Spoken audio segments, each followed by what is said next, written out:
Connaissance, recherche, sciences, des mathématiques, théorie, physique, philosophie, conférences, archéologie, nature.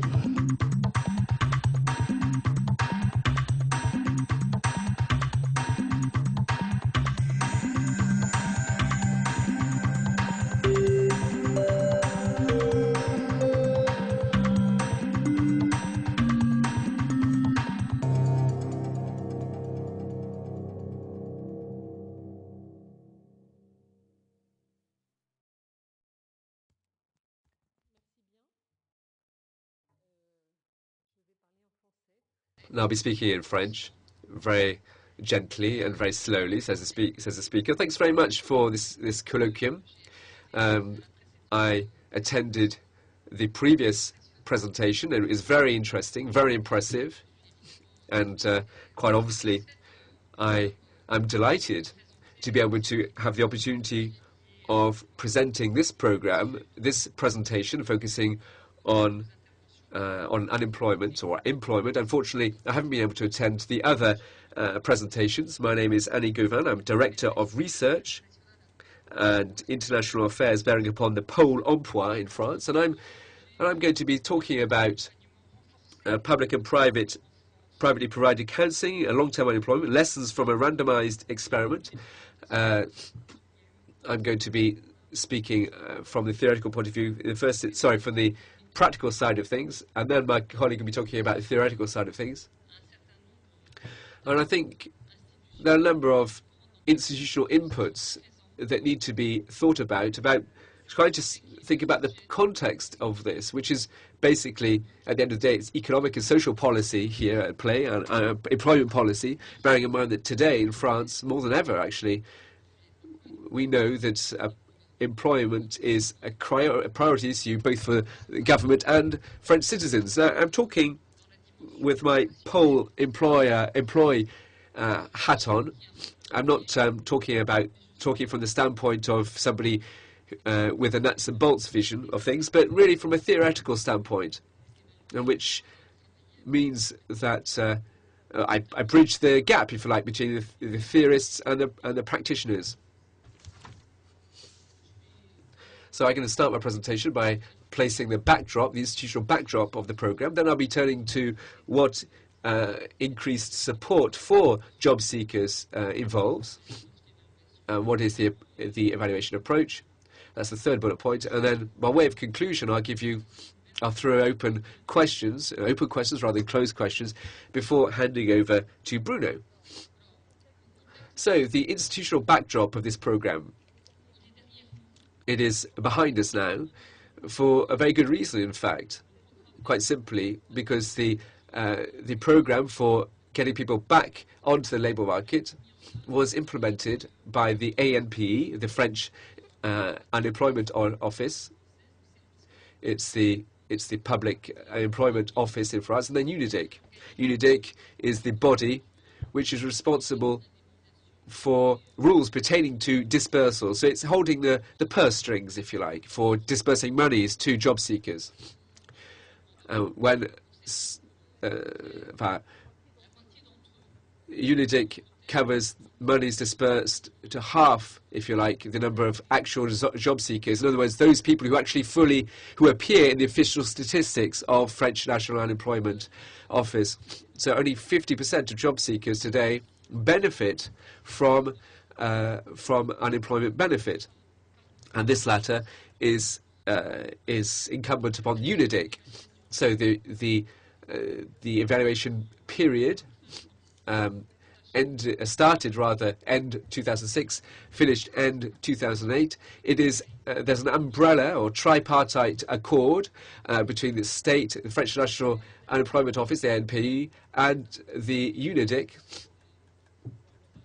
And very robust relationships between ANPE and the UNIDIC, but particularly since 2008, from the 1st of January 2009 to be more exact, the network of ASIDICs, in other words, the places where job seekers actually go to sign on, if you like, and receive benefits, ANPE and ASIDICs have actually merged to form the Pole Emploi, which is the body I represent. So if you like, we are the fruit of the past, work done conjointly with the French Unemployment Office and the body responsible for dispersing monies, and also that was hooked up with a network at a time when the evaluation was performed, a body that was responsible for covering unemployment from a broad sense of the word. Anyway, we'll look at things in a bit more finer detail in just a second. We'll look at the reason for the merger of these two bodies. It was really just to have a one-stop shop for all job seekers, thinking about job support, dispersal of unemployment benefit, and getting people signing on. And if you like, this body is the mediator, if you like, the middleman between the state and the work undertaken by job seekers to find a job, and also working with companies, basically bringing together supply and demand on the labour market. So since January 2009, there's been one unique, one-stop body, and the ambition is to offer a straightforward, personalised, customised service that beefs up services for populations in difficulty, and to have a guichet, if you like, a window for companies. I don't want to dwell too much on this topic, but just simply to place the backdrop and to talk about the period during which this observation period encompassed. So, bringing job seekers back to the labour market, recourse to several career pathways, and to different types of intensive support.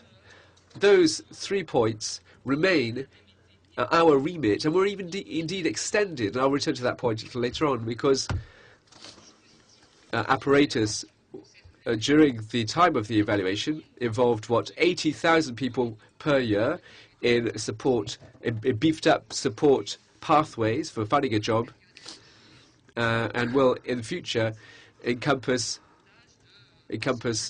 personnel of 125,000 people rather, who will have benefited from this beefed up support for these job seekers trying to find a job on the labour market. So the implementation of this support, of this beefed up support apparatus,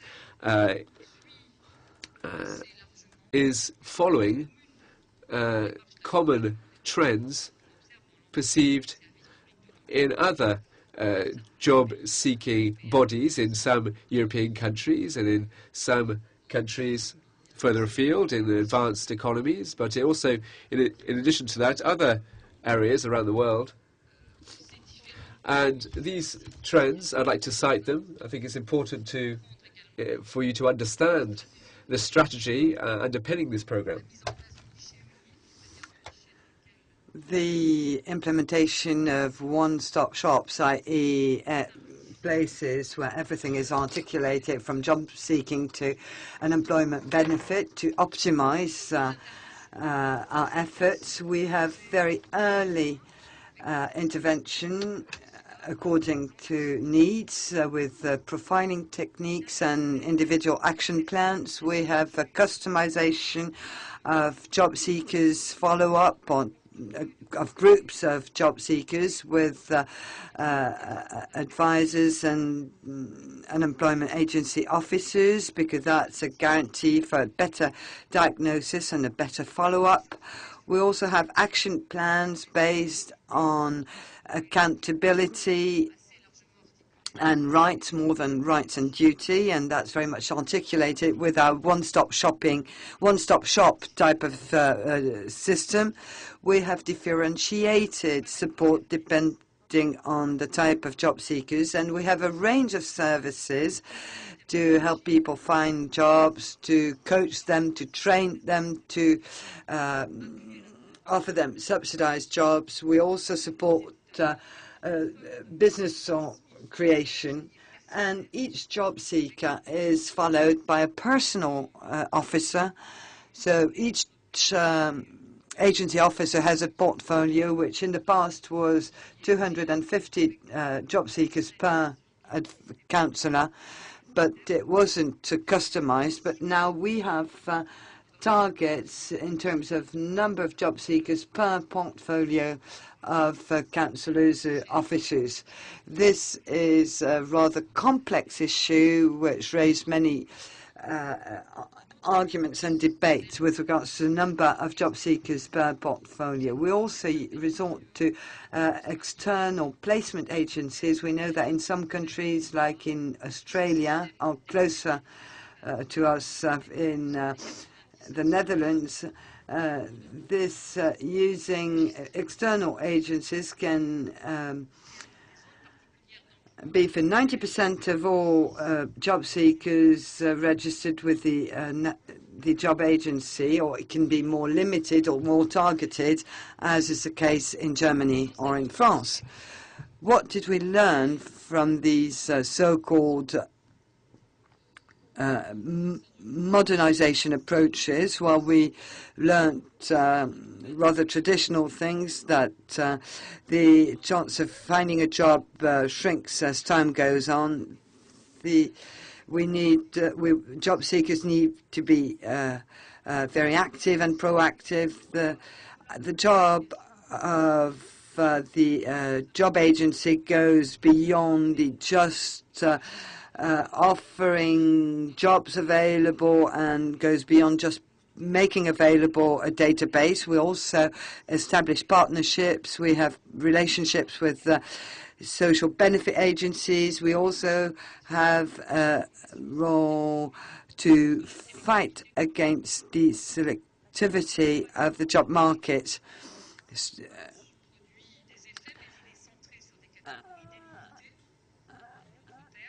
The additional support that we put in place is based on a certain number of criteria, and it has to be efficient, and it can only be efficient if these additional support is targeted to those groups that most need it and those for whom the beginning of the unemployment period, right from the outset, we identify a significant risk of long-term unemployment. The content of the service offering is advice, contacts, everything is customized. We also use internet websites and services, and within this framework we also learned very significant things related to the outsourcing to external or private job placement agencies, and very often we are in a context of competition or complementarity. And if we aim and to talk about the strategic option that France has taken, if we want to take this, we can say that using external job placement operators jointly with various actions carried out within the national job agency that meets three objectives: an objective of capacity. We want to be able and process the largest possible number of job seekers. We also have an objective of specialization, so we can outsource very specific and targeted groups to specialized service providers, private service providers.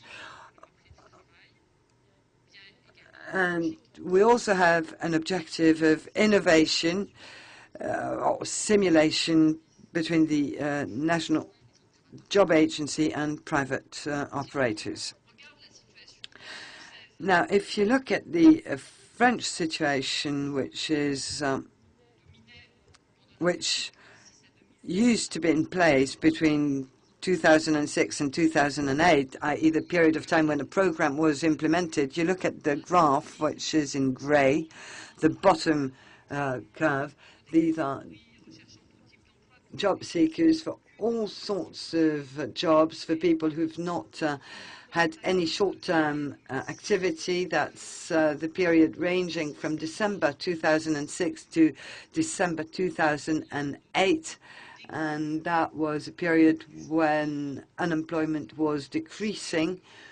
And we see that in January 2006, we were at 2.6 million job seekers, and we went down to 1.9 million at the lowest level. And then since December, because of the crisis, we have an increase again. I have no interpretation with regards to the efficiency of the systems, but this is a conjunctural interpretation. And we can observe that the period when the experimental evaluation was implemented was a period when the economic situation was rather good. Yet, if we analyze the impact of the programs at 6, 9, or 12 months, quite clearly, people registering with these programs 6 or 9 months earlier are strongly impacted by the economic crisis now. So what are we talking about? We're talking about two systems which coexist, i.e. the specific programs that we try and assess or evaluate, and we'll see how experimental evaluation has been implemented, to a more traditional type of system. So these are two systems which are, for one, funded by UNIDIC for job seekers who get an employment benefit with a long period of benefit payment. But we consider that right from the outset, they're at risk of being unemployed for a long period of time when they come and register with the job agency. So these are job seekers who get benefit, and we had two different waves of evaluation, one between 2005-2006 for 10,000 job seekers receiving an employment benefit, with the evaluation methodology which we had envisaged, but we could not complete it, even though brief evaluation had been carried out by the funding agency for this program. And then there was a second wave of experiment that was decided by social partners, and that took place between 2007 and 2008 in 16 administrative districts for 46,000 job seekers getting benefits. So we have service purchase agreements with 17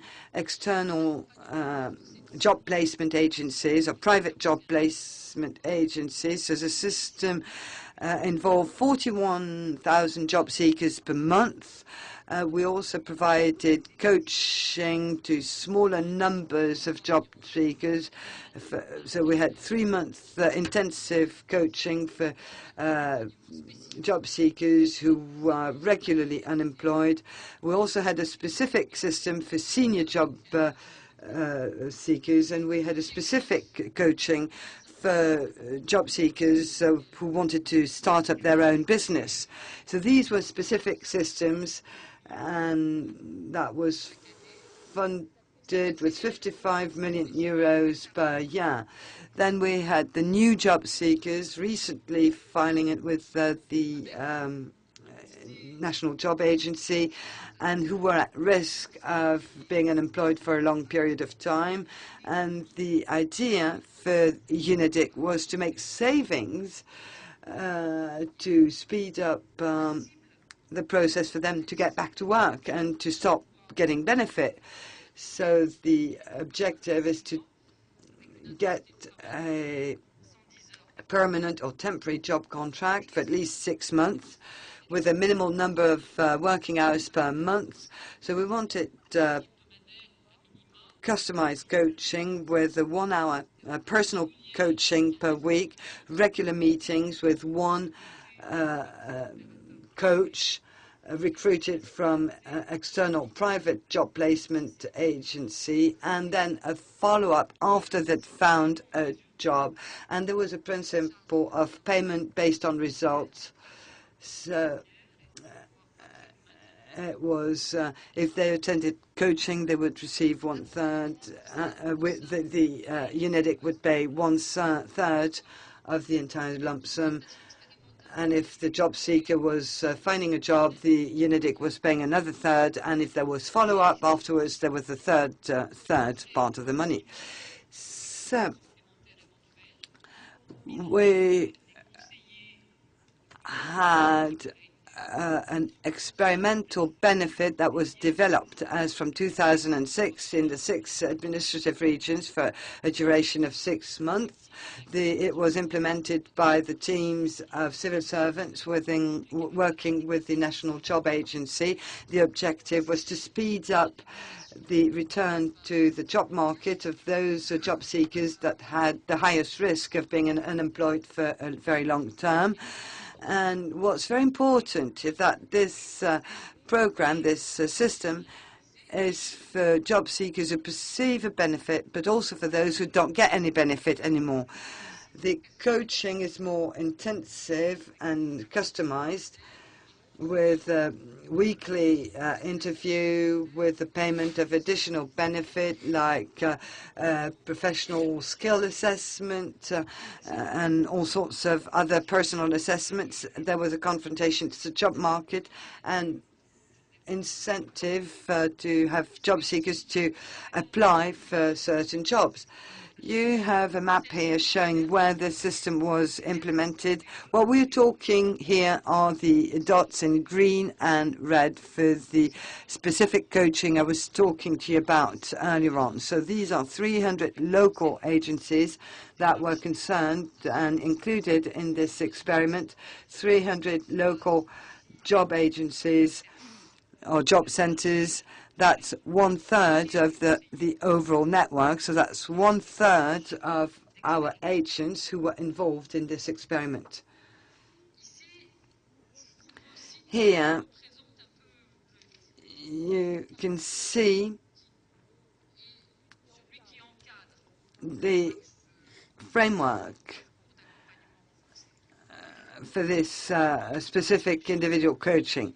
When a job seeker comes and register with the job agency, he needs and give a certain number of data with regards to his personal situation, his profile, the job he is looking for, his or her capacity to be mobile.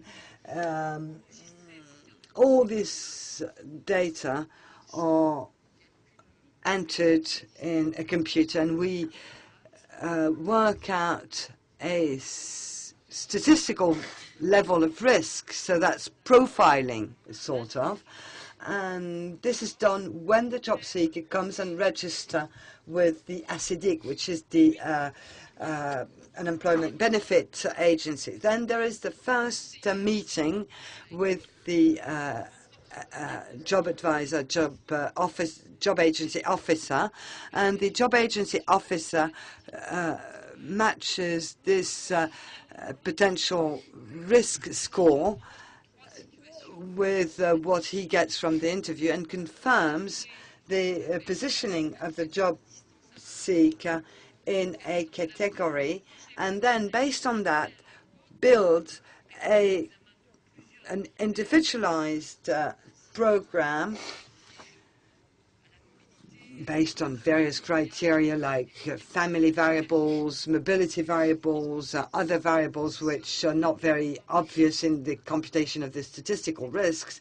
So he classifies the job seeker in a category of job seekers which predefines a pathway. And in the past, we had 4 pathways. So we had the accelerated job search pathway, the pathway with coaching, the pathway for business creators. So the first one, the one for accelerated pathway, that's within 3 months after people signed with the agency. The other one is after 6 months, and that offers a panel of services and benefits, but it also means a meeting with a coach the job seeker has to attend a meeting every month. The pathway with coaching when the person has been unemployed for a long time. So the volumes or the numbers of job seekers, if you add up job seekers getting benefit and those not getting any benefit, you have 2.5 million people who could potentially benefit this support from one or the other pathway. And that represents, so you have 75% included in the intermediary pathway, 15% of them are included in the accelerated pathway, and 25% are included in the pathway with coaching, with a distribution that means that 270 pathways are monitored by ANPE, which is the national job agency. You also have 44,000 people who are supported to create a business, and 42,000 are outsourced to specific partners. For the pathway including coaching, this is a long-term approach, and it lasts between 3 to 12 months, and the service offering is focused on project definition, job finding with customized support, which is sometimes outsourced to external partners by ANPE, or within, whether within the traditional framework or within the new framework called CAP Entreprise. So we've worked within this strategic framework, which was configured to provide for the evolution of the service offering of the National Job Agency, all this being articulated with what was defined by our social partners. But this was also closely monitored because it was decided, as from the beginning of 2007, and this should last till this was supposed to last till the end of the first quarter of 2008. We were to be implementing an evaluation committee with a representative from the Ministry of Employment in charge of evaluations and statistics, and also including the two operators, ANPE and UNEDIC, which are actually those implementing these pathways, and all this was supervised by an independent authority. So the approach was articulating a quantitative evaluation, and this is what is going to be presented later on. So it's a convention with the CREST, the Paris School of Economy. We also had a statistics study on how the job seekers were oriented towards one of the pathways, and we also had a qualitative study which was entrusted with two private firms that carried out these works during spring 2008. Research and the challenge of this approach is to measure the impact on return to employment, but also another challenge is that of how we are going to interpret the differences we'll see in the impact. So we've implemented a controlled evaluation process with randomization of job seekers in the three groups: those sent to private operators, those sent to the CAP Entreprise ANPE new program, and those sent to the traditional program.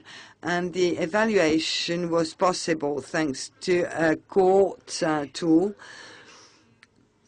when the ANP officers could identify in those areas concerned by the evaluations, when they identified that the job seeker was to be sent to the third pathway. So there was no bias in the selectivity or in the selection process, and people were allocated according to their needs, because there were contract signs with UNIDIC with regards to the number of job seekers that had to be sent to one of the 17 external or private job placement agencies disseminated all over the territory.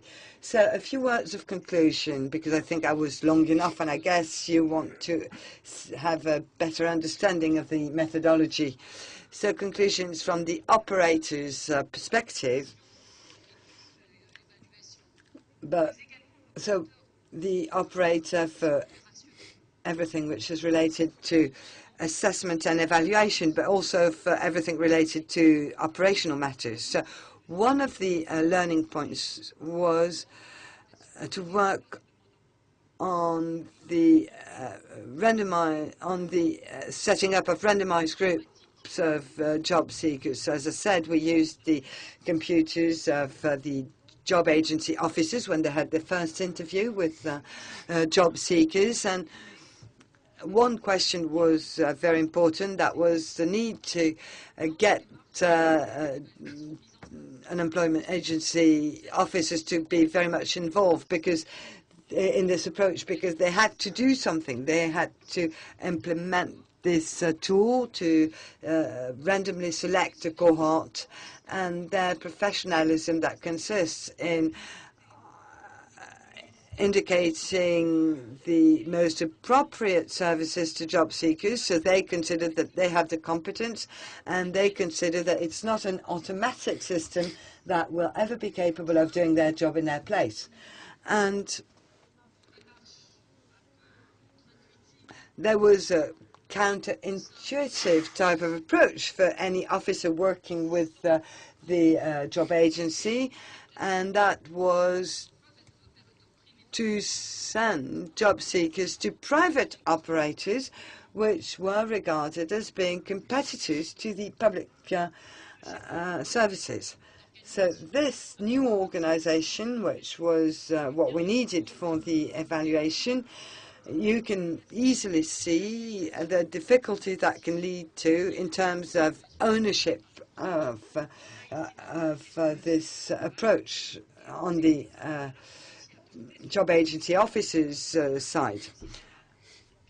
We developed working methodologies, and 200,000 job seekers were processed through this randomized tool. Second learning point, we have incomplete information systems. If we want to understand what such a such pathway can contribute in terms of added value, in terms of additional impact for returning to the job market, we need and be able to observe the process. But in the current systems within the ANPE, we know when job seekers are out of our files, but we don't know when they get a job unless we use additional surveys, and we had to implement that. And we now combined information systems between UNIDIC, CDIC, and ANPE, but there was no aggregate IT system between the public operator and private operators. Now, relevant indicators: is it access to employment? Is it how fast you find a job? Is it the savings we make on an employment benefit budget? That was another question. Fourth comment: the articulation.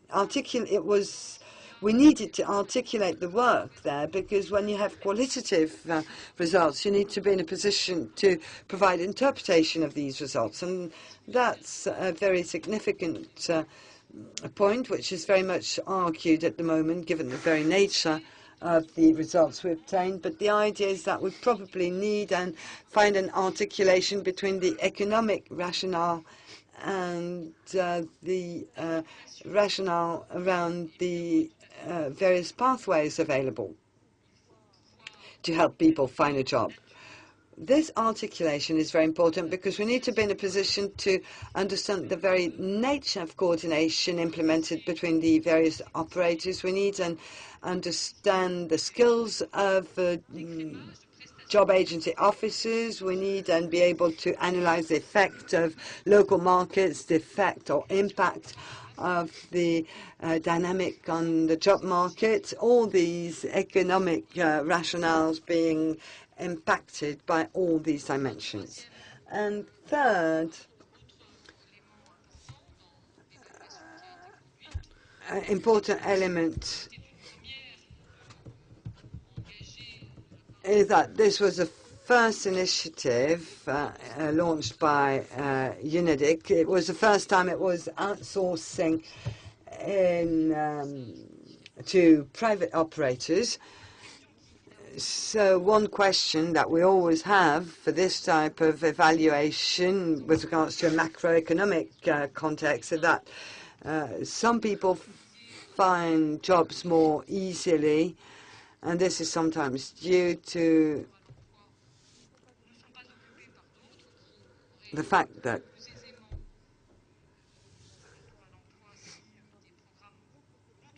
these jobs are not found by people who could have found these jobs if our programs had not been implemented. And then we need and carry out an economic and social analysis of this program, and so far this has not been completed.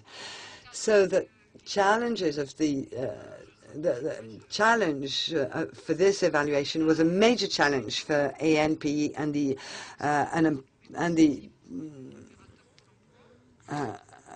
public services, and it has various outcomes. The first one being that in our job centers, the assessment of the programs was regarded as a very significant institutional mission, and this was said and written in the law that created this new system. So today, with the board of directors, this new administration of unemployment in France, we have an evaluation committee which uses the experience they got to continue working. I think there can be a debate because, of course, we need and hire people, or we need and use external and private evaluators that would be totally independent, but that's in line with the objective we have to evolve programs, and that's rather new for the Pole Emploi, which is the public administration for jobs and unemployment. Second, the effect of this evaluation, which is typically French. The authorities didn't wait for the results of this evaluation to decide. They would have a third wave of operations, and they would use private operators, and call for tenders was issued, and the first bids were received 15 days ago, and this is for a program ranging for 2009 and 2010, and that represents 160,000 job seekers that will benefit by this additional support from private job placement agencies.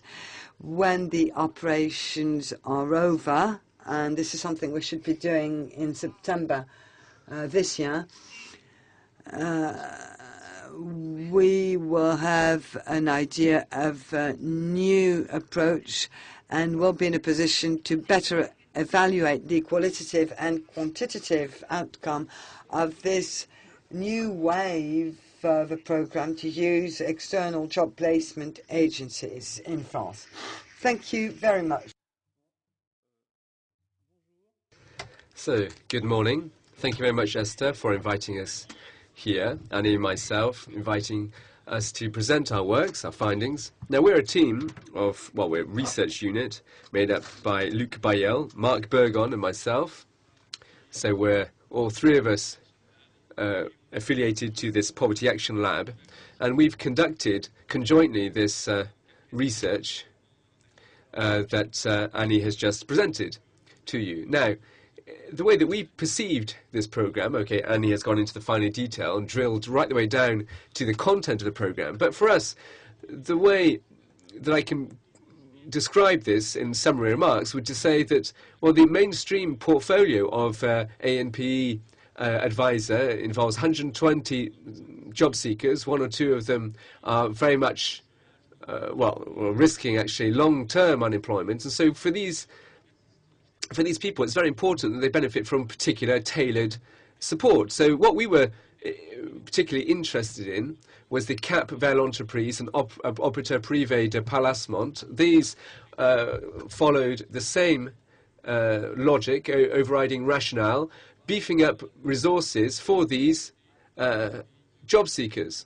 For those people should have tailored advice, and the advisors dealing with those people should only have to deal with 150 job seekers. So the cap vers l'entreprise, the CVE and the OPP programs, these offer tailored, bespoke, beefed up support systems over 6 months, and CVE and OPP are performed in a particular backdrop.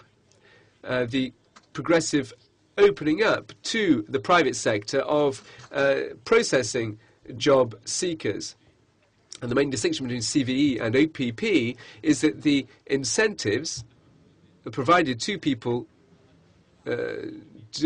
for processing these job seekers, the remuneration is done differently. First pillar, if you like, is to interviewing. Second, to doing support, and third, getting them onto the job market. So, this is different to the incentives that are received by NPE staff under the CPV aegis. So, the eligible people, the salient features here is that we had 40,000 places for CPV, 41,000 for OPP. But the eligible population, well, those people, when they actually are signing on and identify themselves, therefore, of job seekers, but they risk long-term unemployment, those are the people, those numbers actually outstripped the places available, outstripped even the 200,000 threshold. So those people, break down into two sub-groups, if you like. They have two different accesses to the program. There's first subset, that we dub them, in our jargon, we dub them the people who are likely to receive benefits, unemployment benefits. So job seekers who sign on, and when they sign on, they will receive sizable sums. So for a long time, they will be receiving unemployment benefit. So that particular subgroup was eligible for receiving the CPV program and the OPP program. And then you've got the other subset. These are people who sign on, and we call these the people who won't receive sizable sums. So these people are eligible only for CPV, CVE rather. And then job seekers who have been unemployed for a while are eligible, and also, these people are eligible for CVE. So, for private operators, offered a rational approach by saying, okay, there's job seekers who have got very expensive entitlements. Those people will cost a lot of money, so let's focus resources and offer them a beefed up approach to get them out of unemployment swiftly, because then, in the long term, it won't cost you very much. That was the idea. That was the underlying idea with regard to them. Now, there were one or two constraints. The quotas for private operators. And then also this program, you saw the map, was rolled out right across France, and pretty much all across France, and in a vast number of local employment agencies. So the appraisal of the OP and the CVE programs, this evaluation was done in a randomized fashion. So we took that population of 200,000 eligible people, and we processed it randomly in conjunction with three groups. Mainstream support in the first instance, second, private placement, and third, CVE. So, as Annie said, this was a first in France, this type of approach, and it started in September 2006, and it's not put to bed yet, really. We'll have the final findings in September 2009. So what I'm presenting you in the first instance is the method that we subscribe to. Second, the findings. Third, one or two avenues of explanation of these findings, and then concluding remarks. So let's look at the principle. And what we want to do is to randomly allocate job seekers to these groups. The mainstream support in the first group. Second, CVE. And third, OPP. So these pathways will depend on the people that you're dealing with, because obviously there are three profiles. There were the people who were going to receive huge indemnity, those who weren't going to receive vast indemnities, and those who were in the final category of the stock category, as we dub it. Now, in the map that Annie shows you, there are areas only where private operators were operating. Other areas, CVE was the only player, and other areas where OPP and CVE were working in concert. And so, as this was said, there were one or two constraints that were existing locally with regard to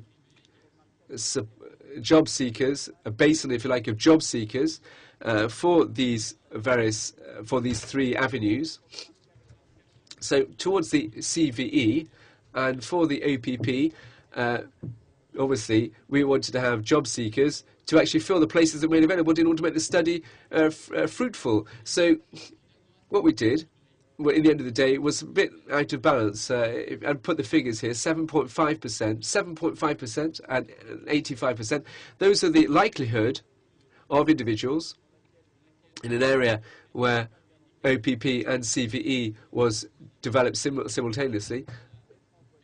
So the possibility of going to standard support, 7.5%, 7.5% for CVE, or to private operators, 85%, because private operators had made a huge number of places available and was spread out over a small number of geographical regions. So if you like, that meant that we had this very imbalanced ratio there.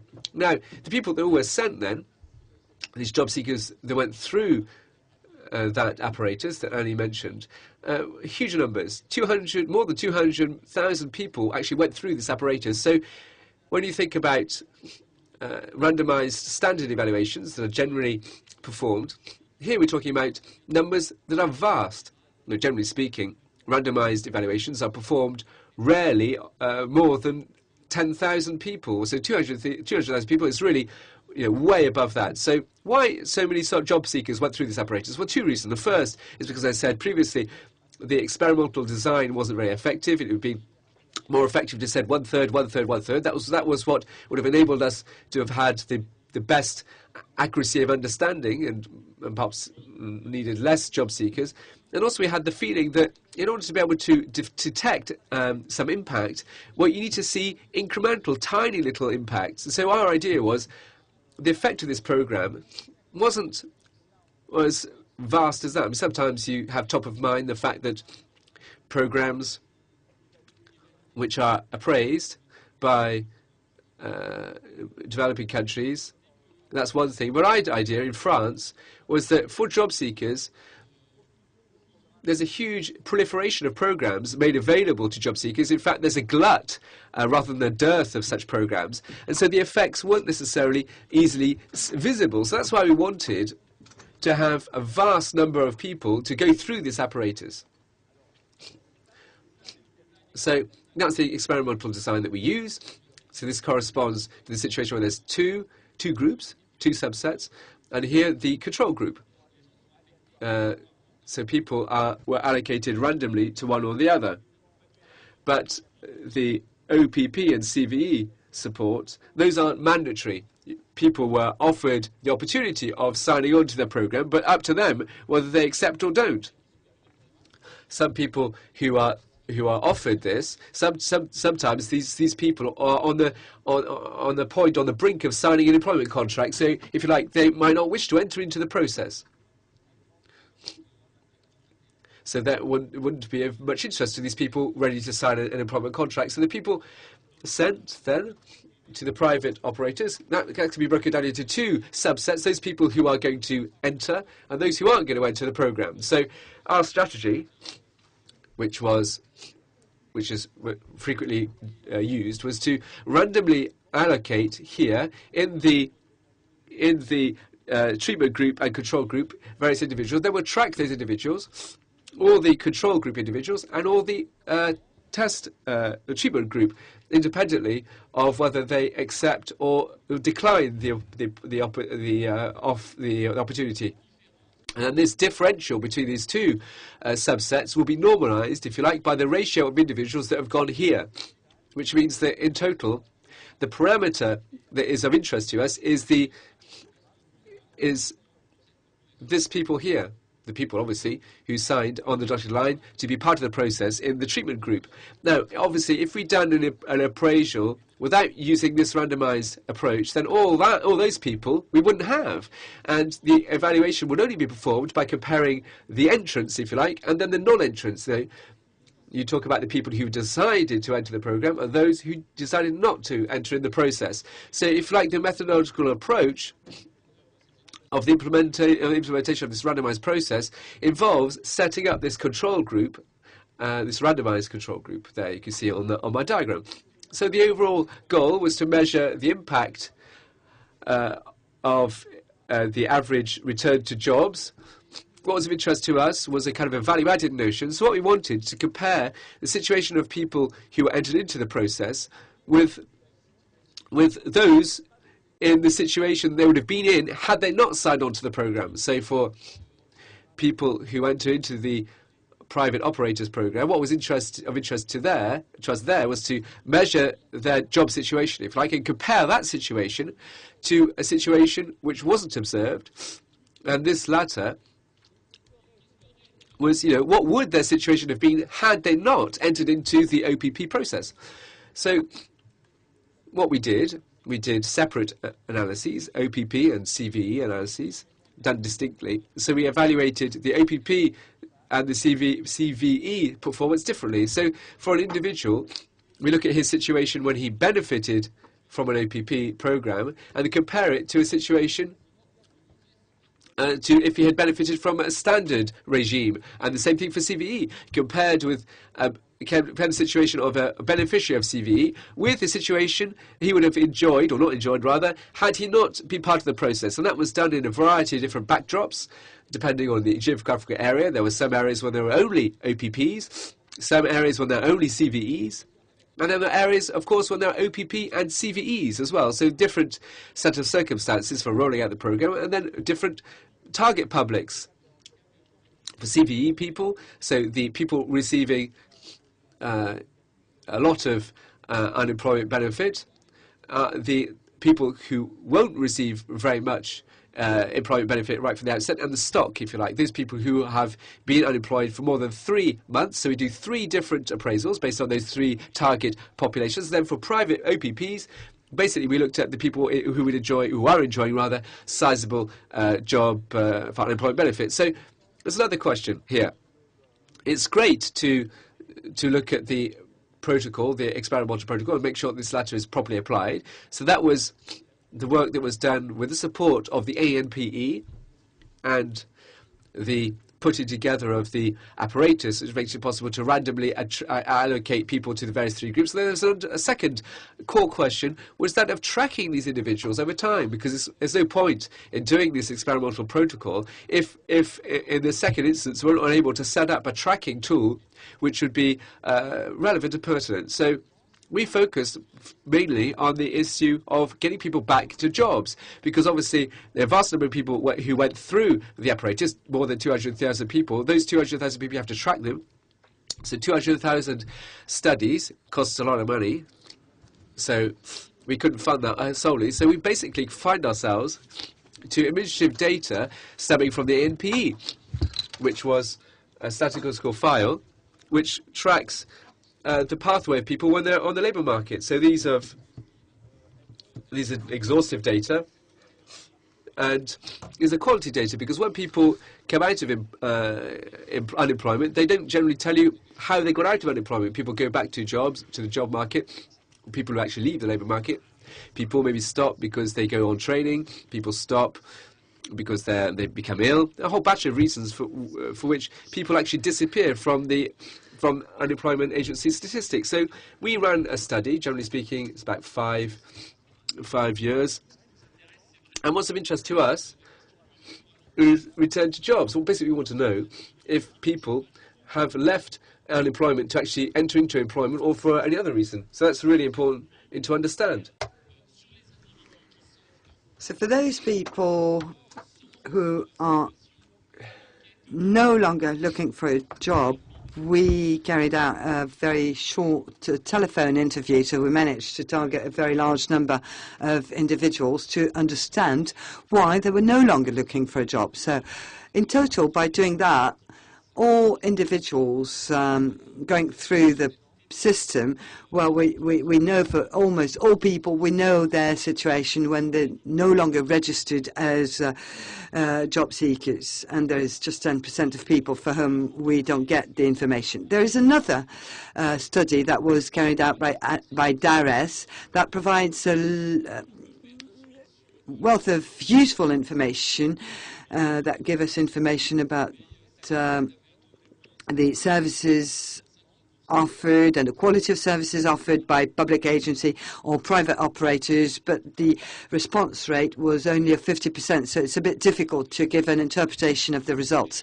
Now, the experimental setup was pretty well respected. We excluded two regions, Alsace and the south west of France, for various reasons. So that's for those people who don't get any unemployment benefit. The random allocation was pretty good. You have people allocated to the traditional pathway, and the others here allocated to the CVE pathway. So you have the higher education, age, gender, occupation, and you have the proportion here. So you see that it's the same proportion of people with a higher education degree, same age range, same proportion of women, and you have the distribution, which is quite identical. And that's the interest of the methodology that we use. So all these observable characteristics are distributed in the same way, whether in the treatment or in the control group. So that's true for these characteristics, but it's also true for any other characteristic that we can't measure because they're not included, because they're not in the files, although that we could not measure even if we had the means to do that, because they're extremely difficult to measure. But that these characteristics can potentially have an impact on return to job or return to the labour market. So for those, when you compare to those within the system and those who are not included within the system, we see significant differences between these two populations. So here you have the first table of results, and that's the results of our analysis. So that's for people receiving an employment benefit, and that's for private operators and the job agency system. So you have the results for the national job agency system and the results for the private operators. And we see when people return to the job or labour market at 3 months, 6 months, 9 months, and 12 months. And you have the standard here. So what you need to keep in mind is that people become unemployed and have a risk to be unemployed for a long period of time. After 3 months, 10% of them have a job. After 6 months, it's 20%. After 9 months, 30%. And after 12 months, it's 40%. That's the what characterizes this population, nothing to do with the program. And this is the added value contributed by the program. So you see that for private operators, we have a 0.93528 minus 0.3 or negative impact. And you have this information here that says NS means not significant. So we consider that the impact is ever so small that we can't say it's not equivalent to zero.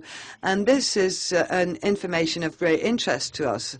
What we need to answer, the question we need to answer is whether the program is efficient or not. So when it's written non-efficient, it means that given the information available to us, our conclusion is that there is no impact. So apart from the 6 month period of time, we see that private operators don't add any value.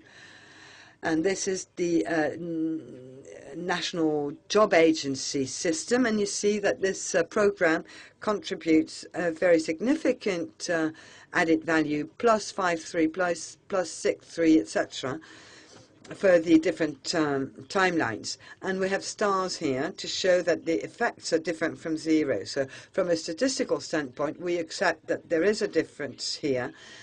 And it's true that it's a significant difference, but it's not all that significant. If you take the 9-month timeline, the standard rate is 30%.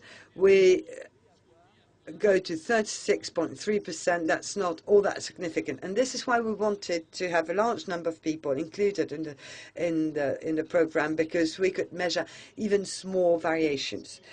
Yet these results are a genuine surprise, because in the world of those who are working on coaching and job placement, there is people consider that private operators can be far more efficient, and a large number of economists or practitioners working in the field providing coaching to job seekers would have concluded that private operators were more efficient than the public services before the evaluation was carried out. So I think it's important, because you see it's important to provide a clear answer within a transparent framework so that the results are valid away from any preconceived ideas. It's important to be able to provide the answers within this framework. And it's also important to have a powerful results, because a significant number of people included in the study, because the effects we detect are rather small, as you saw. These are other results for the two type of audiences. So that's the CVE program for people who are not getting any unemployment benefit, and what we call people in our stocks, those who have been unemployed for more than 6 months. And you see that for those not receiving any benefit of what we call people in stock, you have an effect which is not significant at 3 months, and it becomes more significant at 6 months, and after 12 months, the added value is of plus 8.9%. And we see that there are less significant impacts for those people not receiving any unemployment benefit, but we see that the effects are beneficial as well. So what we can conclude is that using private operators was focused on people with a high potential of benefit, but these are not the people for whom the program works the best, because for those people not receiving any benefit, the effects are quite significant and are even more important than what we can see for those people receiving benefit. So, yeah, these are people for whom there is added value if they find a job, and there is a social and an economic added value if they manage to find a job. So the question is, who decides on who should have access to this type of program, and how all added value linked to job finding can be internalized, because the unemployment benefit system leads to targeting an audience which is not necessarily the people that should be oriented or directed towards this type of program. So why these results? So there we have some points of explanation. The fact that the service offered by private operators is not as good quality. There is a stimulating effect of competition for the National Job Agency when they were faced with the competition of private operators. So we do have elements of information thanks to the study carried out by DARES. But by and large, at the end of these analyses, what we can see is that as ANPE has files with job offers which it can offer to job seekers, is probably a good explanation. There is also an effect of competition, but and we also see that it works in all areas. And this is a very interesting table, but I have no time to go into detail, so too bad. Moving on to my conclusion, what we need and what we can conclude is that these were rather unexpected results or outcome. No one would have said or would have believed that the public system was more efficient than a private system, and no one would have believed it if it had not been proven by the experiment, because very often even economists and very good economists have preconceived ideas, and it's very important to make an evaluation of that, because these ideas can be misleading and lead us to taking the wrong decisions. So, and it's important to have these results which are convincing and cannot be argued by anyone. And it's important evaluation results are not battlefield, so to speak, but are a means to collect reliable data on the impact of public policies so that we can optimize the implementation of these public policies. Well, that's it. Thank you for your attention.